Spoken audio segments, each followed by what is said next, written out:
Hello everyone, আসসালামু আলাইকুম। সবাই কেমন আছো? আশা করি সবাই অনেক ভালো আছো। আমিও অনেক ভালো আছি। অনেক দিন থেকেই কোথাও বের হই না আর ঘুরতে যাই না, তাই জন্য বাসায় বসে বসে অনেক বোরিং ফিল করছিলাম। তাই আজকে তিনজন মিলে একটু বেরিয়ে পড়লাম ঘোরার জন্য। আর ভালো কথা, আমি কিন্তু আমার বাবার বাসায় এসেছি, এখান থেকে যাচ্ছি আজকে ঘুরতে। আমরা রেডি টেডি হয়ে দুপুরের খাওয়া দাওয়া করে 3টার দিকে বেরিয়ে পড়লাম। এত তাড়াতাড়ি বের হওয়ার কারণে রাস্তা তো অনেক রোদ ছিল। এই দৃশ্যটা খুব কিউট না?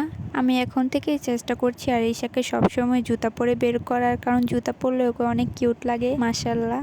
আর আমরা যেখানে যাচ্ছি সেখানের রাস্তার কথা কি আর বলবো, যাকে খেতে খেতে তো পুরো শরীরে ব্যথা হয়ে গিয়েছিল। অটো থেকে নামার পর পাশেই একটা কলেজ ছিল, সেই কলেজেরই একটা ক্যান্টিন ছিল সাথে, সেটাতে আমরা বসে বসে কফি খাচ্ছিলাম আর টাইমটা পাস করছিলাম যাতে বাইরের রোদটা একটু কমে যায়। তারপরে এখানে টাইম পাস করতে করতে রোদটাও কমে গেল আর আমরা বেরিয়ে পড়লাম যাতে একটু হাঁটাহাঁটি করতে পারি বাইরে। এখানে রোদ না থাকলে বাইরে অনেক ভালো লাগে হাঁটতে। একটু পরে তো মানুষ আরো বেড়ে যাবে, এখন তো মানুষ নেই বললেই চলে। আর আমার মেয়ে তো বাইরে আসতে পারলে কি যে খুশি হয় এটা তো দেখতেই পারছো। এতক্ষণ তো ওর বাবার কোলেই ছিল, ওর বাবা একটু দোকানে গেল পানি কিনতে, তারপর ওর চারদিকটা দেখছে, ওর বাবাকে কোথাও পাচ্ছে না, হাঁ করে শুধু ওর বাবাকেই চারদিকে খুঁজছিল। তারপর আমরা অল্প একটু হাঁটাহাঁটি করে কয়েকটা ছবি তুলে এখন আমরা রিক্সা দিয়ে আরেক জায়গায় যাব।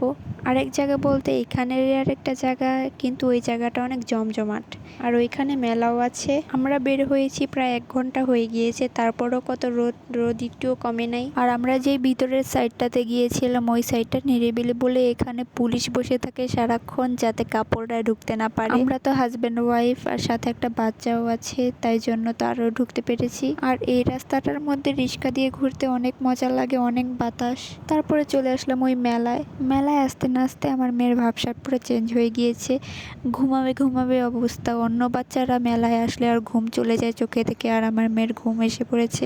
তারপর মেলার আরো ভিতরের দিকটাতে ঢুকলাম, আমরা রিসার জন্য কিছু খেলনা কিনবো, তাই এই দোকানে ঝুলানো যে পুতুলগুলো ছিল এগুলাই দেখছিলাম ওর জন্য কিনবো কিনা, কারণ পুতুল ছাড়া অন্য কিছু কিনলে আমাদের বাসায় ওইটা টিকে থাকে না, 2 দিন পরে নষ্ট করে ফেলে বাচ্চারা, তাই পুতুলই কিনলাম একটা।